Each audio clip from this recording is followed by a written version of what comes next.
Bismillahirrahmanirrahim. Assalamualaikum warahmatullahi wabarakatuh.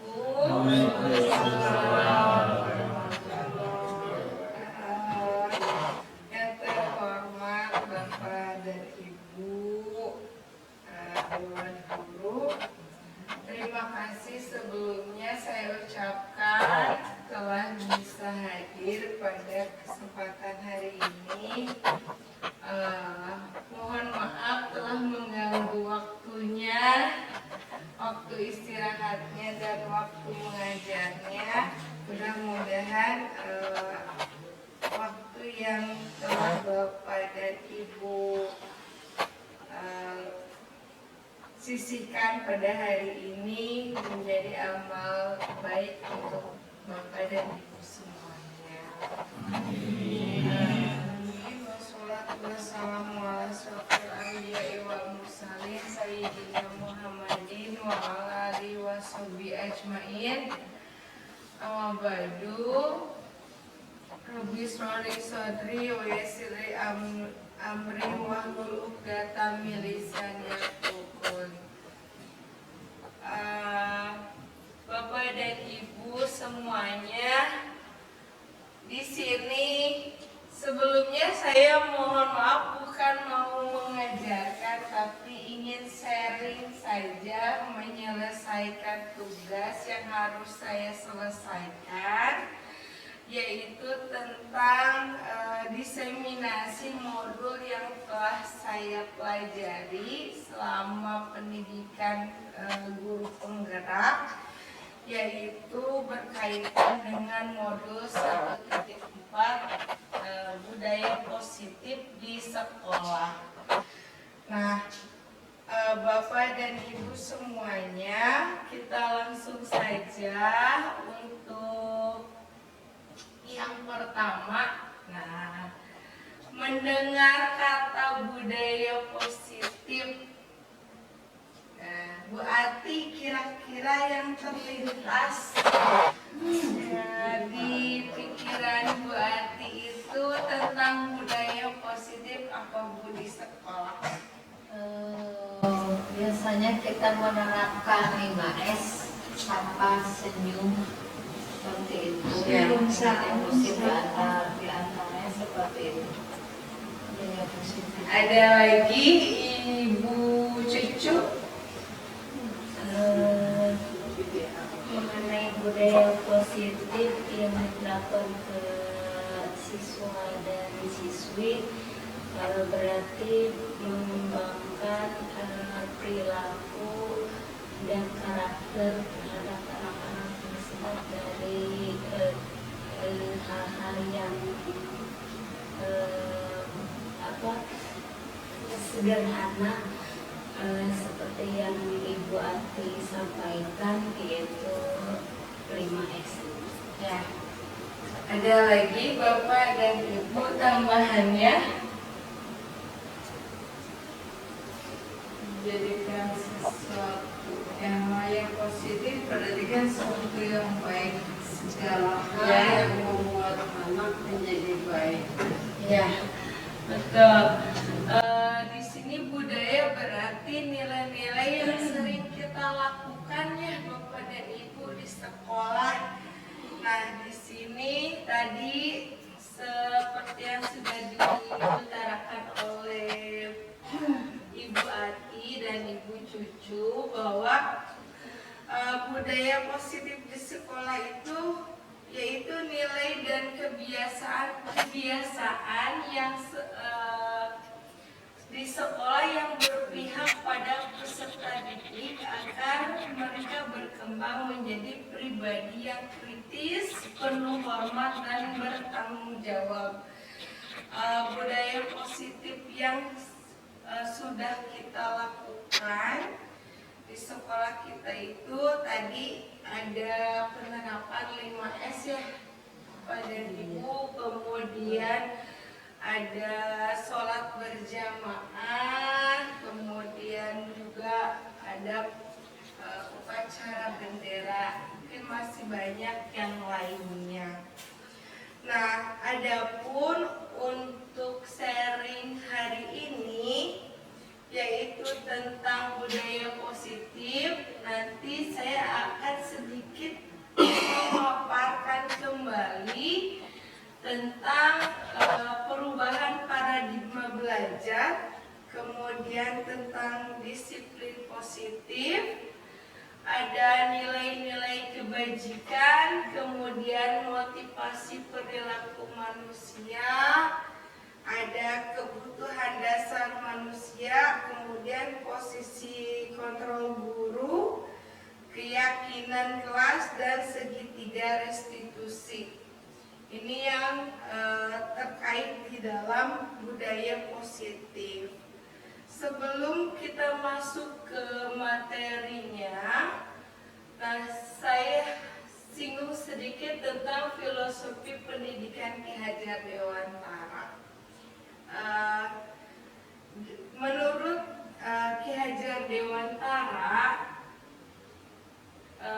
di situ diutarakan bahwa semua anak itu terlahir dengan bakatnya masing-masing, unik. Jadi kita tidak boleh menyamakan. Kemudian yang kedua, tugas guru itu menuntun bakat dari anak-anak agar tumbuh dengan selamat dan bahagia. Dan yang ketiga, guru itu diibaratkan petani, sedangkan murid itu diibaratkan biji jagung. Jadi segimanapun anaknya, kalau misalkan kitanya memberikan perlakuan yang baik, insya Allah hasilnya pun akan baik. Seperti itu. Kemudian selain tadi pendidikannya, juga ada budi pekerti yang dihasilkan. Kemudian menuntun anak sesuai dengan kodrat alam dan kodrat zamannya. Jadi kita tidak bisa menyamakan bagaimana kita mendapatkan materi pada dulu kita diajar oleh guru-guru kita, diterapkan pada zaman sekarang. Pasti akan berbeda. Kemudian dengan kodrat alam itu kita mengajarkan mungkin kita daerah kota, kita tidak bisa menyamakan dengan yang ada di pesisir gitu. Jadi memberikan contoh-contoh kontekstualnya harus sesuai dengan keadaan di sekitar kita. Kemudian yang terakhir itu, yang paling utama itu, pendidikan itu harus berpihak kepada anak atau kepada murid. Jadi ada kata-kata di situ di dalam filosofi pendidikan Ki Hajar Dewantara itu, guru itu menghamba kepada anak. Menghamba, tapi maksudnya ada batasannya juga Bapak dan Ibu untuk menghamba kepada anak. Ya. Nah, kemudian kita lanjutkan ke pembelajaran paradigma baru yang saat ini sedang digaungkan. Nah, di sini pembelajaran paradigma baru ini merupakan pembelajaran yang dirancang berdasarkan prinsip pembelajaran berdiferensiasi. Nah, jadi nanti Bapak dan Ibu semuanya harus bisa, gitu ya. Ini juga sama, masih belajar bagaimana sih penerapan pembelajaran berdiferensiasi. Nah, kemudian tujuannya supaya nanti kebutuhan dan perkembangan dari peserta didik itu dapat terwujud sesuai dengan profil pelajar Pancasila. Kita sudah tahu bahwa di dalam profil pelajar Pancasila itu ada 6 dimensi. Yang pertama ada beriman, bertakwa kepada Tuhan Yang Maha Esa dan berakhlak mulia. Kemudian ada berkebinekaan global, ada bergotong royong, kreatif, bernalar kritis, dan juga mandiri. Ini akhir dari pembelajaran paradigma baru. Gitu. Nah, untuk selanjutnya ada disiplin positif. Nah, disiplin ini berasal dari kata disiplina yang artinya belajar, gitu ya Bapak dan Ibu. Nah, disiplin ini mengacu pada disiplin diri yang memiliki tanggung jawab terhadap apa yang dilakukannya berdasarkan nilai-nilai yang diyakini. Kemudian, disiplin positif ini merupakan salah satu cara penerapan disiplin yang bertujuan untuk menumbuhkan kesadaran peserta didik tanpa imbalan, penghargaan, ancaman, atau hukuman. Jadi memang betul-betul muncul dari dirinya sendiri motivasinya itu. Kemudian sebagai pendidik kita memiliki tujuan untuk menciptakan peserta didik yang memiliki disiplin diri sehingga mereka berperilaku mengacu pada nilai-nilai kebajikan universal dan memiliki motivasi internal dalam perubahan perilaku ke arah yang lebih baik. Bapak dan Ibu, seperti itu untuk disiplin positif. Kemudian, nilai-nilai kebajikan.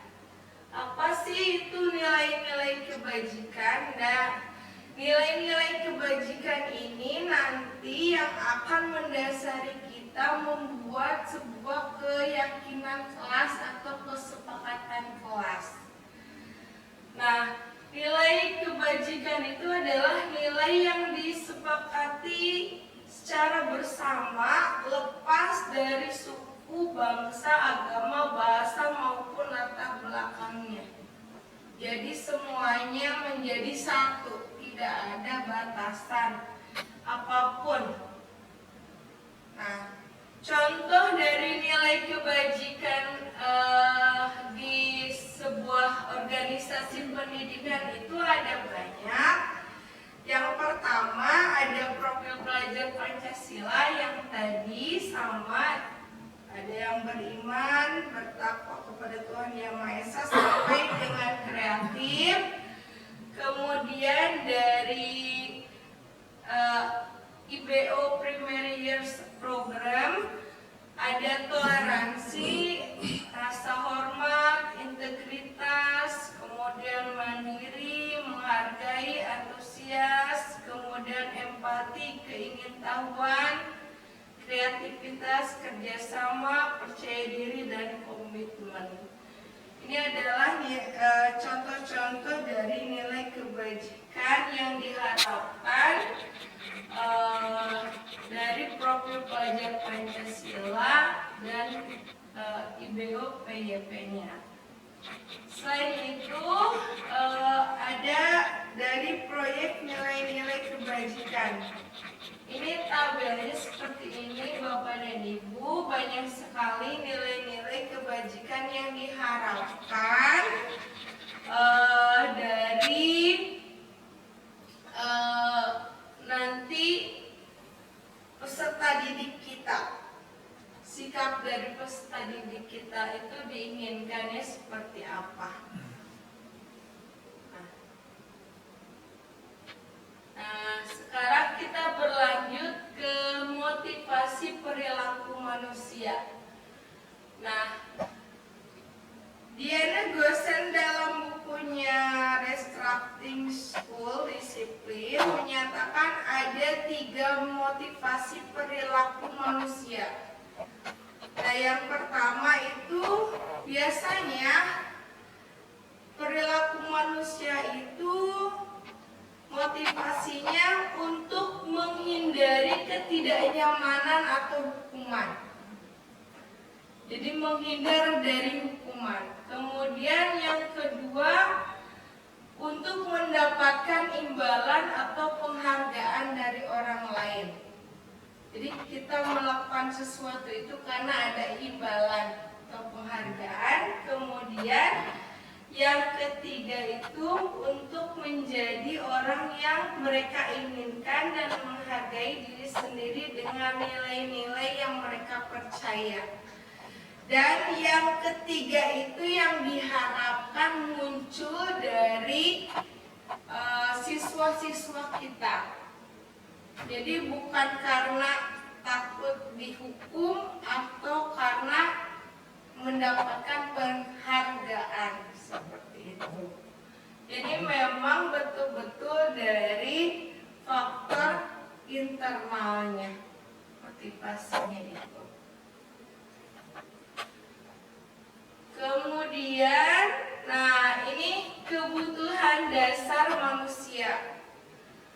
Kebutuhan dasar manusia itu adalah segala sesuatu yang kita lakukan untuk mendapatkan apa yang kita inginkan. Seluruh tindakan yang kita lakukan memiliki tujuan tertentu. Dan semua usaha terbaik yang kita lakukan adalah dalam rangka agar kebutuhan dasar kita terpenuhi dengan baik. Pasti Bapak dan Ibu, kita melakukan sesuatu itu karena kebutuhan. Ada mungkin kebutuhannya itu karena ingin bertahan hidup, nanti kemudian karena kesenangan kita untuk mendapatkan kebahagiaan seperti itu. Nah, untuk 5 kebutuhan dasar manusia itu ada 5. Yang pertama ada bertahan hidup. Biasanya untuk yang pertama itu kita makanan, dalam faktor makanan, pakaian, tempat tinggal, keamanan, kesehatan itu termasuk ke dalam kebutuhan dasar yang pertama bertahan hidup. Kemudian kasih sayang dan rasa diterima. Di sini biasanya kita ingin diterima oleh orang lain, kemudian dipedulikan oleh orang lain, kemudian juga kerjasama, berbagi, dan menjadi bagian dari kelompok. Kemudian penguasaan. Nah, untuk penguasaan ini biasanya adalah harga diri, keinginan untuk dianggap, kemudian memimpin, berprestasi, diakui, atau ingin didengar. Dan keempat ada kebebasan, itu ada mandiri, memiliki pilihan, mencoba hal baru, mampu mengendalikan arah dirinya. Dan yang terakhir ada kesenangan, biasanya dengan cara bermain, kemudian humor atau tertawa. Jadi ini adalah 5 kebutuhan dasar manusia yang biasanya muncul dalam kehidupan kita seperti itu. Nah, dan yang selanjutnya ada 5 posisi kontrol guru. Nah, Bapak dan Ibu mungkin ini akan sedikit menggelitik kita, di mana biasanya Bapak dan Ibu itu selalu berhadapan dengan siswa, menyelesaikan permasalahan dengan siswa. Nah, yang pertama, posisi kontrol guru itu ada penghukum. Kemudian yang kedua ada pembuat merasa bersalah. Yang ketiga ada teman. Yang keempat ada pengawas atau pemantau. Dan yang terakhir adalah manajer. Oke, kita bahas satu persatu Bapak dan Ibu. Yang pertama itu ada penghukum. Nah, posisi kontrol guru yang pertama itu adalah penghukum, di mana biasanya seorang penghukum itu biasa menggunakan hukuman fisik ataupun verbal. Jadi kalau misalkan ada anak yang kesiangan, buka kamu sepatunya, nah itu, atau misalkan buka bajunya, berarti salah satunya itu dia posisi kontrol kita itu sebagai penghukum. Nah, biasanya penghukum itu nada suaranya sedikit tinggi. Kemudian biasa jadi matanya sambil melotot. Terus sambil jari nunjuk-nunjuk begitu ya, atau menghardik seperti itu. Itu kalau penghukum. Posisi kontrol yang kedua itu pembuat merasa bersalah. Biasanya kalau kita pada posisi pembuat merasa bersalah itu kita menggunakan keheningan untuk membuat orang lain merasa tidak nyaman. Jadi diajak ke tempat yang tidak ada siapa-siapa, kita ngobrol seperti itu, supaya orang tersebut merasa bersalah dan rendah diri gitu. Biasanya nada suaranya itu kita sebagai yang ada di posisi kontrol pembuat merasa bersalah itu nada suaranya sedikit memelas gitu Bapak dan Ibu, halus, kemudian bahasa tubuhnya merapat pada anak, mendekat, tapi juga bisa jadi lesu gitu ya. Kemudian yang selanjutnya ada sebagai teman. Nah, biasanya kalau posisi kita sebagai teman itu di situ kita tidak akan menyakiti murid, namun berupaya mengontrol murid melalui persuasi. Nah, gitu. Biasanya nada suaranya itu ramah, akrab, kemudian bercanda, bahasa tubuhnya juga merapat pada murid, mata dan senyumnya jenaka. Jadi mungkin ada ya. Kemudian yang selanjutnya ada pemantau atau pengawas. Di sini biasanya pada saat kita mengawasi, kita bertanggung jawab atas perilaku orang-orang yang kita awasi. Posisi pemantau ini berdasarkan pada peraturan dan konsekuensi. Jadi kalau misalkan kita melakukan pengawasan itu, kalau ada anak yang memang tidak sesuai dengan aturan, kita melakukan dengan aturan itu, maka kita termasuk ke dalam pemantau atau pengawas. Biasanya nada suaranya datar, kemudian bahasa tubuhnya formal. Yang pertama. Ya.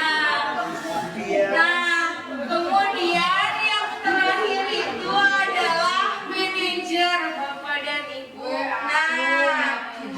Nah ini posisi di mana guru berbuat sesuatu bersama dengan murid, kemudian mempersilahkan murid mempertanggungjawabkan perilakunya, mendukung murid agar dapat menemukan solusi atas permasalahannya sendiri. Nah biasanya nada suara yang dikeluarkan itu tulus, bahasa tubuhnya tidak kaku, dan mendekat juga ke murid.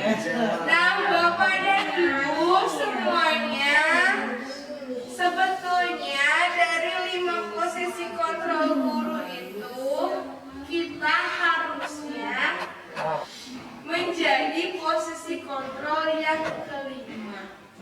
Harusnya menjadi posisi kirain harus semua posisi yang harus menjadi seorang manajer gitu. Jadi jangan sampai kita membuat nanti anak itu menjadi malu atau seperti apa. Nah itu 5 posisi kontrol kita sebagai guru. Nah Bapak dan Ibu bisa merefleksikan sendiri sekarang seperti apa ya. Nah waktu ini kemarin belajar tentang posisi kontrol guru pun sama Bapak dan Ibu ya, ternyata saya masuknya ke sini gitu ya, belum menjadi seorang manajer, karena mungkin tahapan menjadi seorang manajer itu sangat sulit gitu kalau ya bertahap, betul sekali. Kemarin pun hampir waktu diskusi dengan fasilitator sama, kita pun masih kenapa penghukum tidak boleh gitu ya. Kadang ada situasi dan kondisi memang kita harus seperti itu, tapi ya kembali lagi memang tidak boleh seperti itu katanya gitu. Nah kemudian selanjutnya Bapak dan Ibu, di sini ada contoh penerapan 5 posisi kontrol guru. Misalkan kasusnya begini Bapak dan Ibu. Di sini ada siswa tidak memakai atribut lengkap saat upacara bendera. Maka, nah biasanya seorang penghukum itu kalau misalkan dihadapkan pada situasi atau kasus seperti ini, maka dia akan meminta misalkan anak itu hormat pada bendera selama 1 jam gitu. Ya MPK nggak boleh. Ya itu kan nggak boleh Pak ya, masuknya ke itu ya, ke bullying atau apa gitu nantinya. Kemudian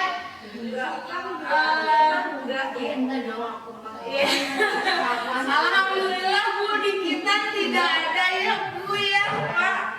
Kemudian yang kedua, pembuat merasa bersalah. Biasanya kata-kata yang diutarakan oleh guru tersebut harus berapa kali ibu bapak memberitahu kamu selalu mengecewakan ibu dan bapak. Di situ ada kata-kata supaya anak itu merasa bersalah bahwa perbuatan mereka itu salah.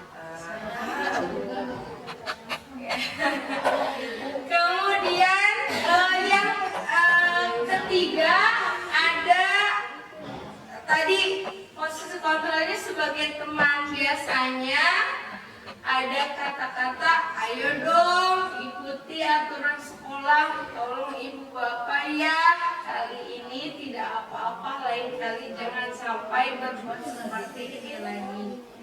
Begitu. Jadi memang betul-betul dengan teman diposisikan dengan sebagai teman. Nah, kemudian kalau yang keempat ada pemantau di situ. Kamu sudah melanggar peraturan sekolah. Kamu tahu konsekuensinya. Jadi di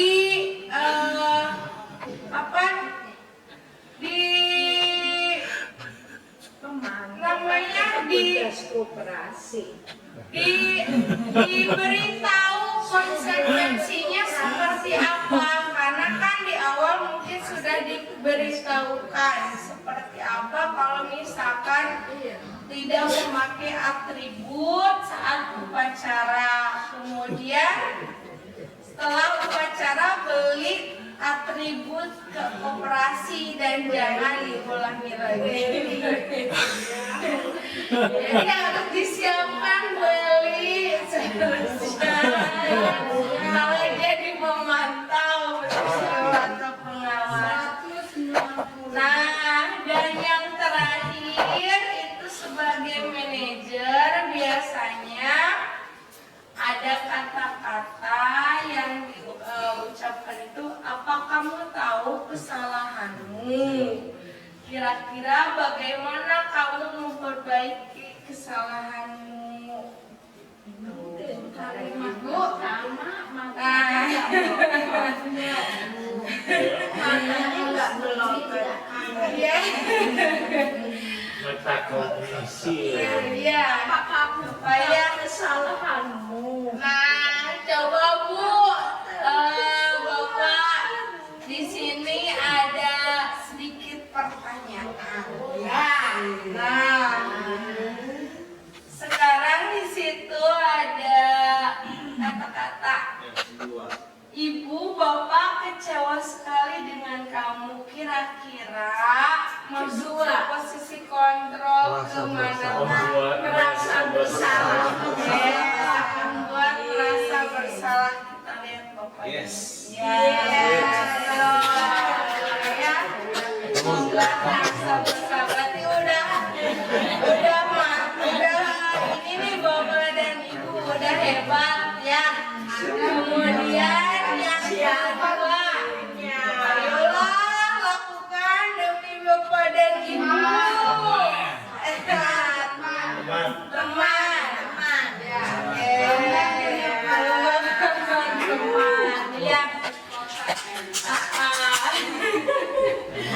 Kemudian apa yang telah kamu lakukan? Kira-kira manajer kamu telah lakukan.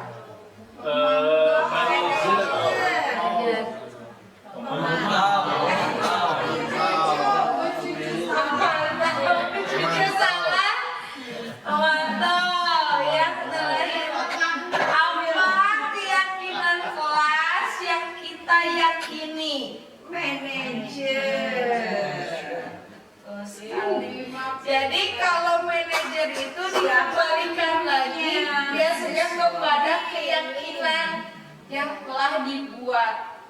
Begitu Bapak dan Ibu, itu adalah 5 posisi kontrol kita sebagai seorang guru.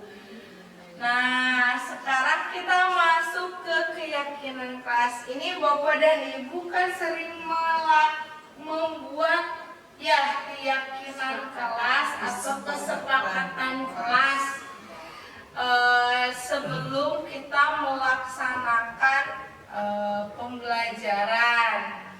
Nah, di sini ada pertanyaan dulu Bapak dan Ibu.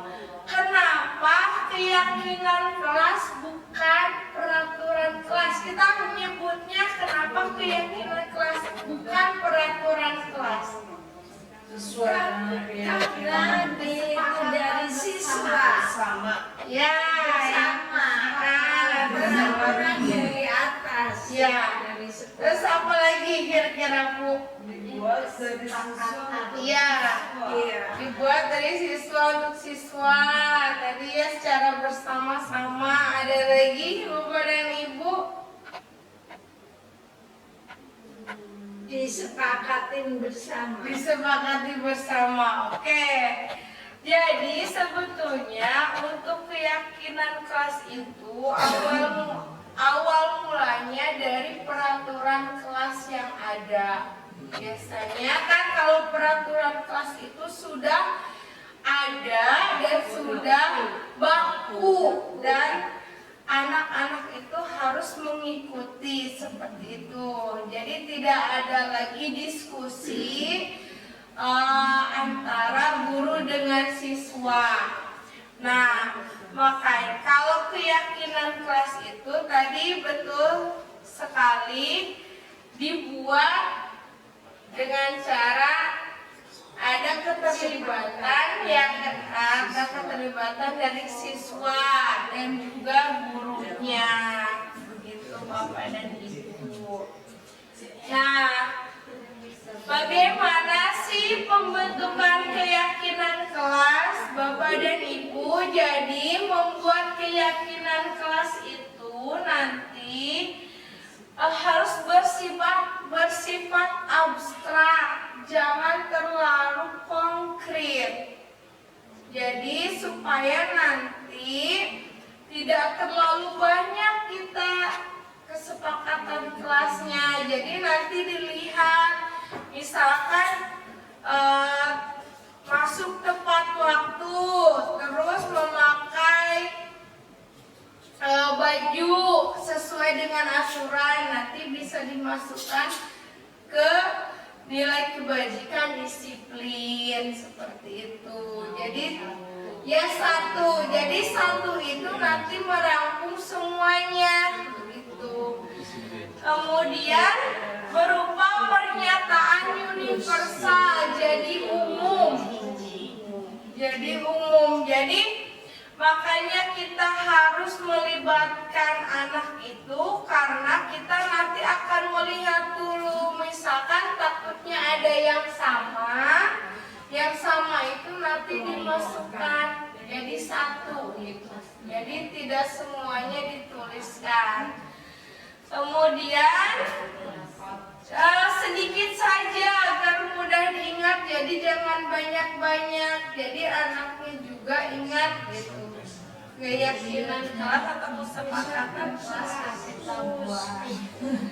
Kemudian sesuai dengan kondisi kelas supaya mudah diterapkan. Mungkin di kelas A itu akan berbeda dengan di kelas B gitu, Bapak dan Ibu. Kemudian yang terakhir ini yang wajib semua murid dilibatkan saat membuat keyakinan kelas. Harus dilibatkan semuanya. Begitu. Jadi kalau misalkan ada yang tidak terlibat, wayahna kedah dipaksa gitu untuk mengemukakan pendapatnya seperti apa. Nanti kita lihat hasilnya seperti apa. Begitu cara pembentukan keyakinan kelasnya Bapak dan Ibu. Jadi harus sedikit bersifat abstrak, kemudian pernyataannya juga universal umum gitu ya. Kemudian dibuat dalam pernyataan positif, jadi tidak boleh ada kata jangan atau tidak, itu jangan jadi diubah si jangannya jangan dihilangkan kata-katanya gitu. Ya, yang saya jangan dia betul Bu, jangan terlambat, berarti kan datang tepat waktu. Disiplin seperti itu Bapak dan Ibu. Jadi hindari kata-kata jangan atau tidak. Nah Bapak dan Ibu sama kemarin juga ternyata masih ada yang harus diperbaiki gitu ya. Ini juga sama. Nah Kemudian yang terakhir ada segitiga restitusi. Nah, segitiga restitusi ini adalah salah satu proses dialog yang dijalankan oleh guru agar dapat menghasilkan murid yang mandiri dan bertanggung jawab. Ini biasanya digunakan ketika kita menjadi posisi manajer. Jadi ketika kita menghadapi suatu permasalahan Bapak dan Ibu, maka manajer itu akan menggunakan tahapan-tahapan yang ada dalam segitiga restitusi. Gitu. Nah, dalam tahapan segitiga restitusi itu yang pertama ada menstabilkan identitas. Jadi membuat nyaman dulu si anak, Bapak dan Ibu, supaya mereka bisa bercerita dengan kita. Kemudian kita yang kedua memvalidasi tindakan yang salah. Jadi kita nanti bertanya gitu ya. Di sini ada ininya. Untuk yang menstabilkan identitas, di sini ada biasanya ada kata-kata setiap orang pasti pernah melakukan kesalahan. Itu ada kata-kata ini. Kemudian kamu bukan satu-satunya yang pernah melakukan ini. Ibu juga pernah melakukan itu. Biasanya seperti itu. Kemudian kalau yang validasi tindakan yang salah itu, di sini kita menanyakan kenapa gitu ya, kenapa bisa melakukan kesalahan itu. Di sini kamu ada kata-kata kamu tentunya punya alasan mengapa melakukan itu. Nah, di sana kan pasti akan ada penjelasan dari anak. Ya. Kemudian ditanya juga, adakah cara yang lebih efektif untuk mendapatkan apa yang kamu butuhkan? Misalkan si anak itu malas nih. Nah, nanti ditanya kenapa malasnya, gitu. Ditanya. Kemudian yang terakhir menanyakan keyakinan. Jadi kembali lagi ke keyakinan yang dibuat oleh kita, kesepakatan yang dibuat oleh kita. Jadi kalau misalkan anak itu kesiangan, berarti kan nanti ditanya keyakinan kelas apa gitu ya yang telah disepakati, terus keyakinan kelas apa yang telah dilanggar gitu. Nah, terus nanti ditanya di sini kamu ingin menjadi orang seperti apa? Seperti itu Bapak dan Ibu. Ya. Jadi tahapan-tahapan segitiga restitusi ini bisa Bapak dan Ibu coba gunakan ketika Bapak dan Ibu menghadapi permasalahan-permasalahan yang berkaitan dengan murid-murid kita. Gitu, Bapak dan Ibu, penerapan segitiga restitusi yang sudah coba dilakukan.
lapar dan juga tidak kembali dengan mengerjakan tugas kelas, kira-kira seperti apa solusinya?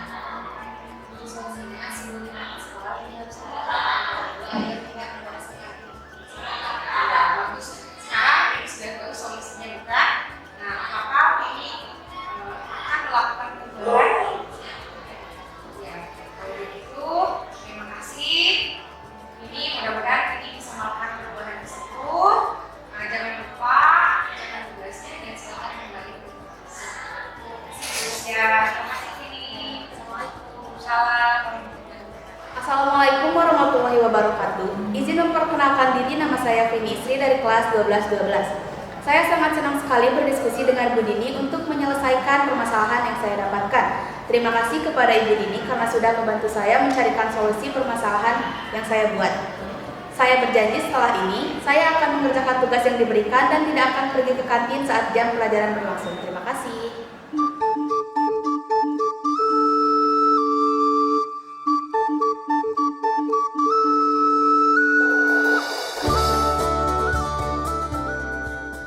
Assalamualaikum Ibu. Waalaikumsalam. Silakan masuk Andika.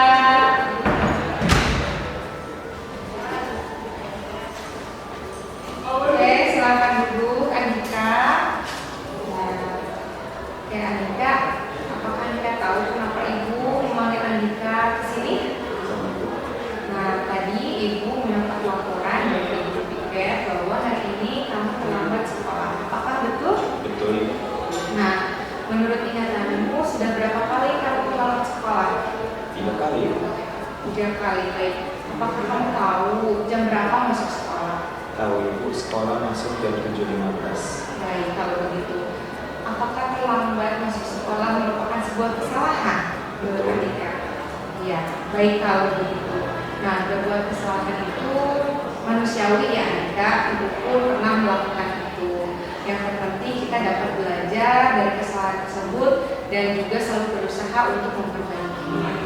Kemudian, nah sekarang kita cari solusi bersama-sama atas kesalahan yang telah Andika lakukan. Nah, coba jelaskan kepada Ibu kenapa Andika bisa terlambat datang ke sekolah. Semalam saya begadang Ibu. Nah, tentunya kamu Andika punya alasan ya kenapa begadang. Coba jelaskan kepada Ibu kenapa Andika begadang semalam. Semalam kita bermain games dan tidur terlalu larut. Nah, apakah kamu tahu keyakinan sekolah yang sudah kamu sepakati seperti apa? Tahu. Oke, kalau begitu. Nah, kalau begitu apakah terlambat sekolah termasuk keyakinan sekolah kita? Tidak. Nah, menurut kamu keyakinan sekolah yang mana yang sudah kamu langgar kalau begitu? Disiplin. Nah, disiplin ya. Menurut kamu disiplin itu penting atau tidak? Sangat penting itu. Ya. Dimana saya bisa datang tepat waktu.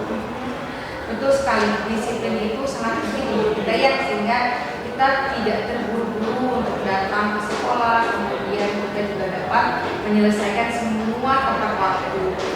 Nah, kalau begitu, sekarang bagaimana solusi dari Andika kira-kira yang dapat Andika lakukan supaya Andika tidak melakukan kesalahan tersebut?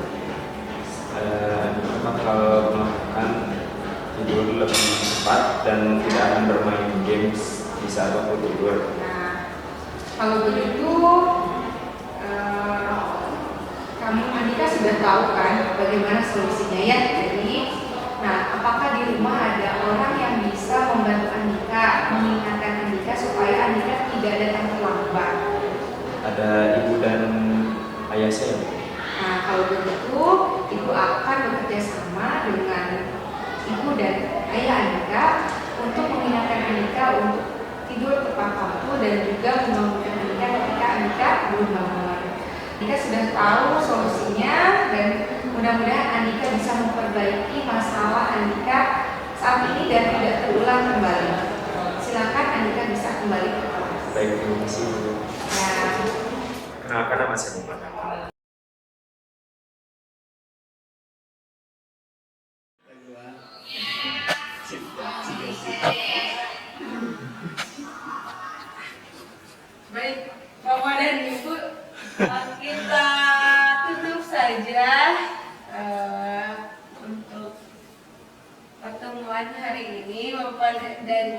terima kasih semuanya.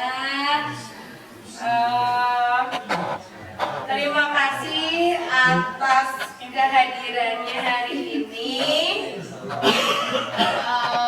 Saya tutup pertemuan kita hari ini dengan wabillahi taufiq wal hidayah. Assalamualaikum warahmatullahi wabarakatuh.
Assalamualaikum warahmatullahi wabarakatuh.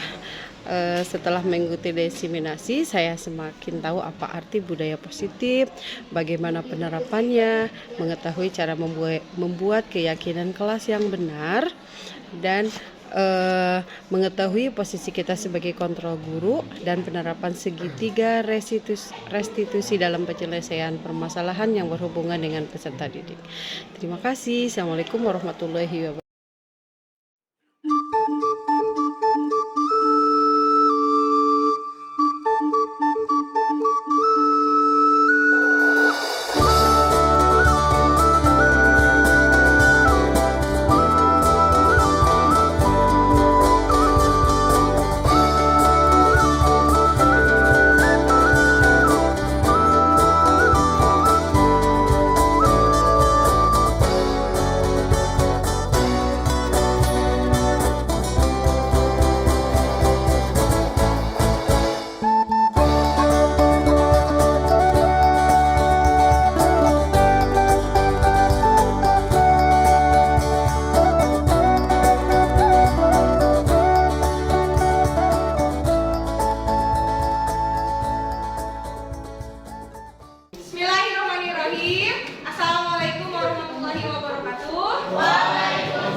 Peraturan. Ya, hampir sama dengan peraturan. Betul, ada lagi? Kesepakatan antara murid sama guru. Kesepakatan antara murid dengan guru. Kalau peraturan itu biasanya kan sudah ada ya, dan kalian harus mengikuti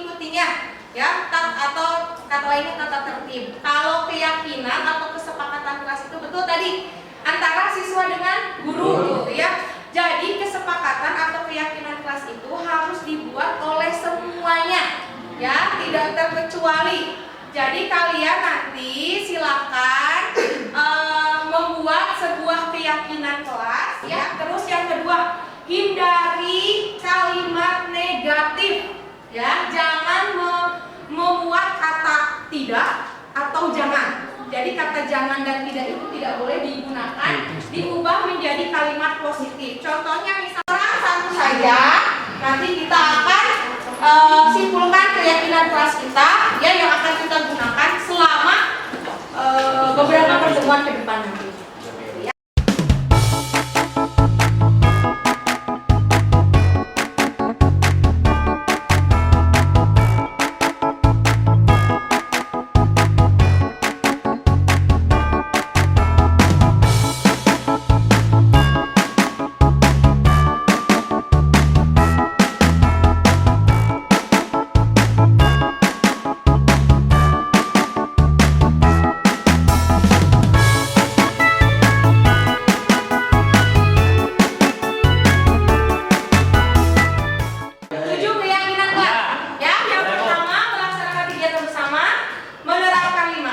Menjaga kebersihan dan kerapihan, menggunakan atribut seragam dengan lengkap, kemudian tertib saat pembelajaran berlangsung, datang tepat waktu dan pulang tepat waktu, saling menghormati dan saling menyayangi dan dapat saling menghargai antar sesama. Ya, kita sesama. Setuju dengan yang kita buat?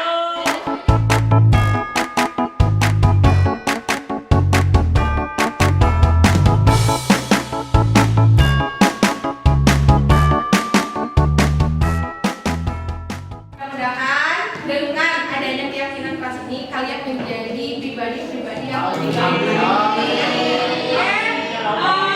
Terima kasih semuanya. Mudah-mudahan keyakinan kelas ini harapan ibu bisa kalian laksanakan. Ya. Terima kasih semuanya. Assalamualaikum warahmatullahi wabarakatuh. Assalamualaikum warahmatullahi wabarakatuh. Izin memperkenalkan diri, nama saya Rahmanita Sapitri dari kelas 12-12. Izin memperkenalkan diri, nama saya Finisri dari kelas 12-12. Izin memperkenalkan diri, nama saya Muhammad Febra dari kelas 12-12. Izin memperkenalkan diri, nama saya Muhammad Yasir Arfa dari kelas 12-12.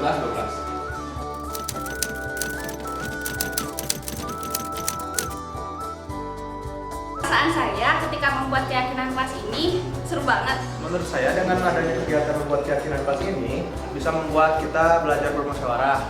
Perasaan saya saat membuat keyakinan kelas sangat menyenangkan. Perasaan saya saat membuat keyakinan kelas, saya sangat bersemangat karena ini adalah hal baru untuk saya.